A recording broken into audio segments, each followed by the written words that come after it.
ওম গং গণপতায় নমঃ। জ্যোতিষ বিধি থেকে মহামহোপাধ্যায় আচার্য উদিত শাস্ত্রী বলছি।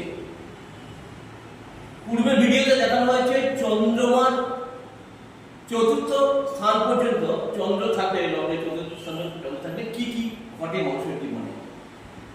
এবারে লগ্ন সাপেক্ষে চন্দ্র যদি পঞ্চমে থাকে, সেই মানুষ স্বার্থপর নয়। প্রথম কথা, সে নিজের স্বার্থের জন্য যতটুকু করা দরকার ঠিক ততটুকুই করবে। চঞ্চল প্রকৃতির হয়, তার আকস্মিকভাবে মাঝে মধ্যেই ধন প্রাপ্তি হবে। এবার আসি লগ্নের ষষ্ঠে যদি চন্দ্র থাকে, প্রচন্ড কামুক হবে, চোখের সমস্যা হবে। এই কামুকতার জন্য সে ঋণ করবে এবং ঋণের জড়িত হবে। আসি এবার লগ্নের সপ্তমে যদি চন্দ্র থাকে, তাহলে সে কালচারাল হবে, যে কোনো রুচিশীলতার উপরে তার মন সবসময় পড়ে থাকবে। যেটা করবে ভালো করে করবে, জন্মস্থান থেকে দূরে গিয়ে তার উন্নতি, রাজনীতিতে সে ভালো ফল করবে। যদি অষ্টমে চন্দ্র থাকে, ওভার থিঙ্কিং, অর্থাৎ নিজের চিন্তার বাইরেও সে অনেক কিছু চিন্তা করবে, বিশেষ করে প্রিভিয়াস লাইফের উপরে বেশি নজর দেবে, একটু হিংসুক হবে। ব্যবসা না চলার জন্য মন্দা থেকে মারাত্মকভাবে ডিপ্রেশনে পড়বে।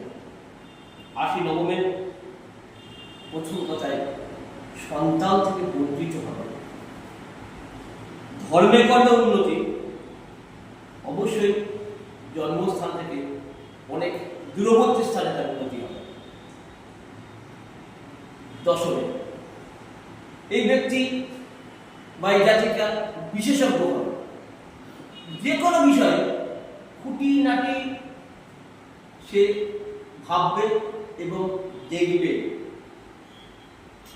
কর্মের প্রতি নজর দিতে হবে।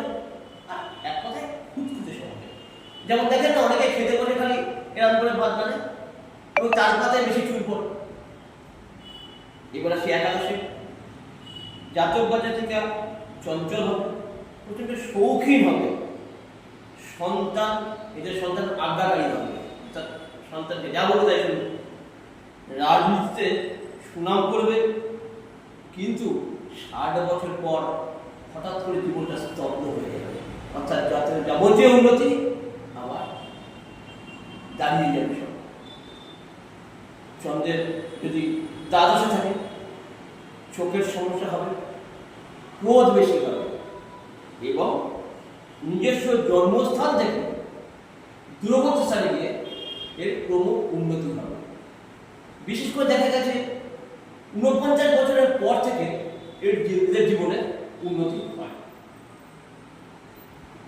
এই সূত্রে বলে রাখি, যে সকল মানুষ জাতক জাতিকা জ্যোতিষকে পছন্দ করেন, জ্যোতিষকে ভালোবাসেন, তারা এই সংস্থায় আসুন। ফোন নম্বর নিচে দেওয়া হলো। যারা জ্যোতিষ পড়তে ইচ্ছুক তারা সত্য যোগাযোগ করুন। আমাদের আসন সংখ্যা খুবই সীমিত। ধন্যবাদ।